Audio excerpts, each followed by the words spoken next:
Izuku-kun, 君、Shigaraki Tomura を殺せるか? I don't know about that.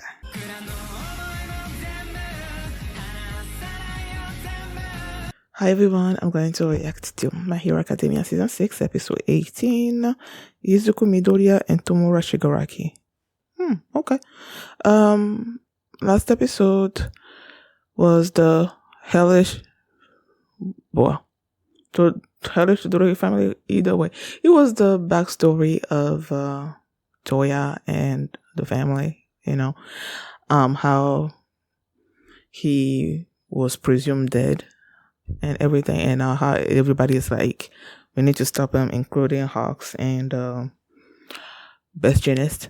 And then Hawks asked about All for One One for All, I'm sorry, about One for All, and then they mentioned Izuku, and now they're going to Izuku's room, and then they're like, All Might is there. So Hawks is like, if All Might is involved with this One for All thing, then whatever.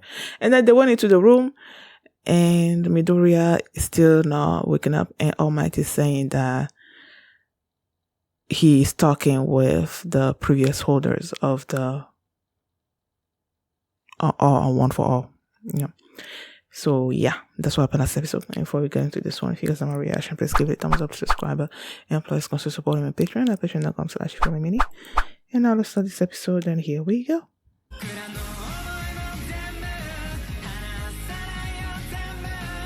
People, like I said, while the intro was playing, I feel like there was gonna be a lot of talking, and that I might not get everything, and that's exactly what happened. I did not get everything, so I'm just gonna. I don't think I'm even gonna be talking about it, or I'll talk about it just a little bit, and then once I'm like composed, either way, I'm gonna rewatch that scene again and maybe talk about it during the next episode, because yeah, I didn't know. Well, there's a lot of talking, and then they try to explain stuff, and it's like, I'm like, huh, I don't get it, so it's like parts of it I didn't get, so I need to sit with it, for a while to fully understand this. Either way, they were there talking. You see all the holders, right? But then there were two that turned their faces away from him. And based on who was it? I think it was probably the first that told them that they also needed to help or something, So I don't know why they don't want to help, but at this particular moment they didn't. So they turned their faces away from Deku. And then you have some of them that died of old age. All Might used to be quirkless.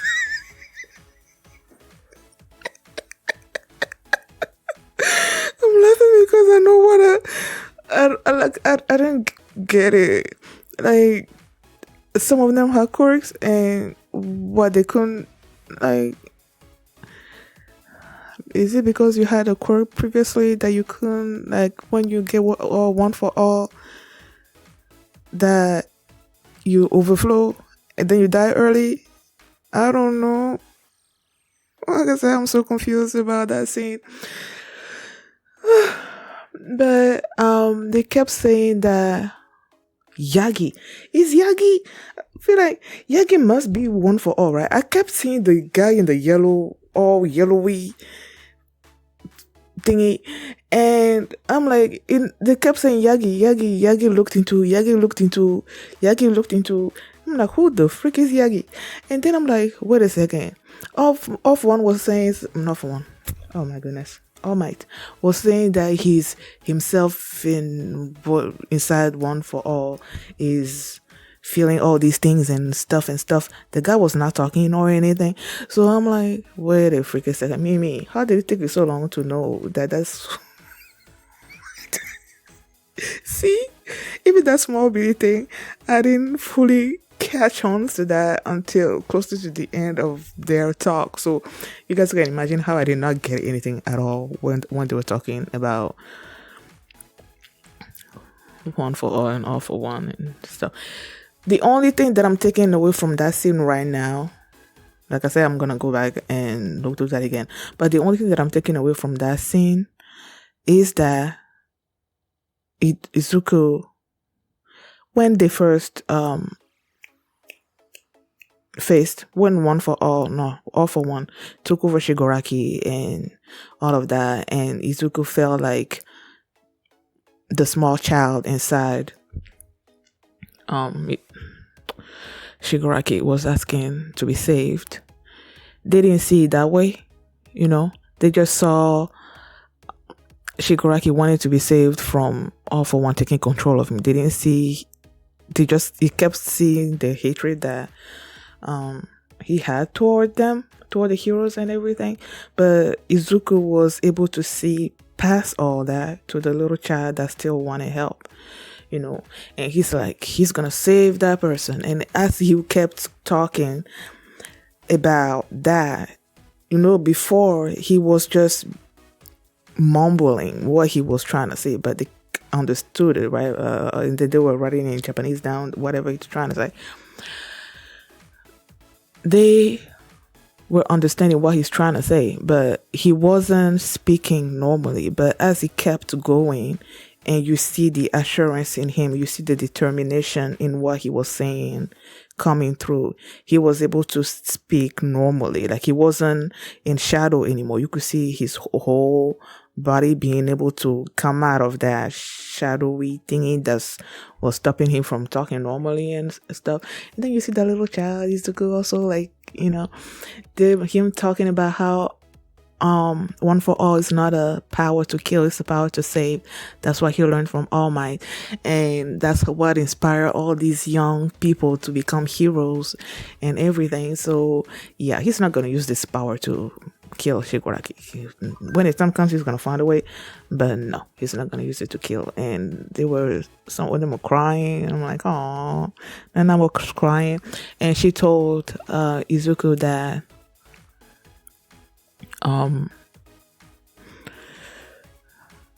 Gran Torino was okay, to say hi to him and everything. And yeah, so like I said, I'm gonna leave that for now. And after fully sitting down and rewatching it, probably multiple times to fully understand everything, then I'll talk about it later. So that was it with that part of the episode. You had Hawks and the Best Genius show up, and they asked to talk to All Might, asked about Izuku and One for All, and All Might realized that this is not something that he can keep a secret, at least not from them, you know. So he's like, okay, let's talk in private, and then, you know, they probably know now. And then we go to the press conference between Endeavor, Best Genius, Hawks, and the journalist there. And he admitted his fault. Endeavor, he admitted everything that Adabi said was true, that he was his son and all of that. And then the journalists were upset because they felt like Hawks and Best Genius lied, you know. And then Hawks is like, we didn't actually lie about, well, we lied. What is it? Like the part about Best Genius being dead is not true. Like they faked their death and whatnot. But his part was true, that his father was a villain and all of that. Then they were apologizing. And then I'm like, there was this one woman among them that was like, my mom got hurt by Gigantomachia and all of that. And I'm like, that part upset me because we saw how hard they tried to stop Gigantomachia. Okay.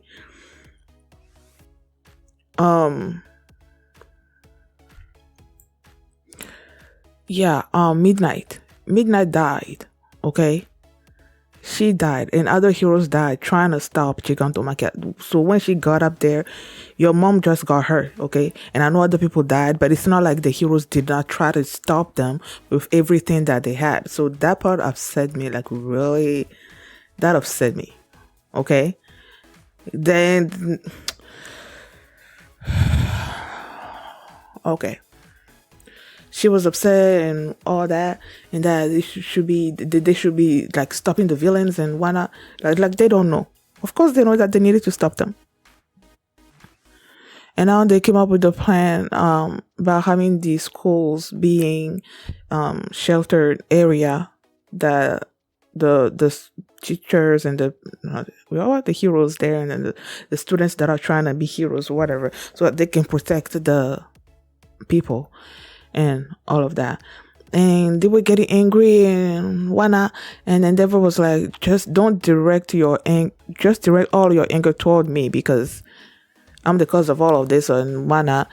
Then because there are other heroes that are trying to do their best to help and everything, and you guys being angry at them, how is that gonna whatever, man? I'm getting upset on the hero's behalf. Not exactly Endeavor's behalf, because he causes, he's behind Dabi and all that. But like everybody else that's trying to do their best, like no. And then you had Izuku write a letter to everybody in the school telling them that basically that All for One, not One for All, is coming after him and the power that All Might gave him and all that. So he didn't want to put them in danger, basically. So he's now leaving the school. I'm like, huh? I thought maybe, like, if they knew where he was, they would be like, we're not gonna let you leave or something or other like that. But I guess he did leave, and he's on his own. Where, I have no clue. But it looked like a lot of time has passed after he left the school, because the next you see him, he knows there's a villain someplace, and now he's getting ready to go face that villain, you know?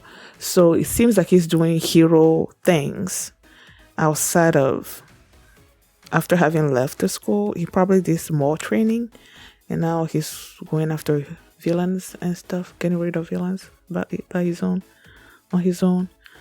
So yeah, and going back to the talk with everybody over there, Izuku is probably going to be the last holder.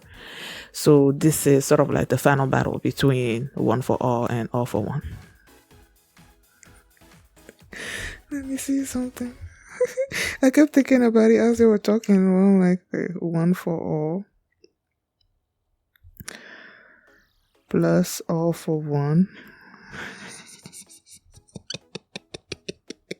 He said 0. I'm trying to do some mathematics with words in my mind. Oh yeah, like if you take All for One and then like the opposite, and then you add them, that's 0, right? Does that translate to anything? When it comes to their quirks, I don't know. Do they cancel each other out? Either way.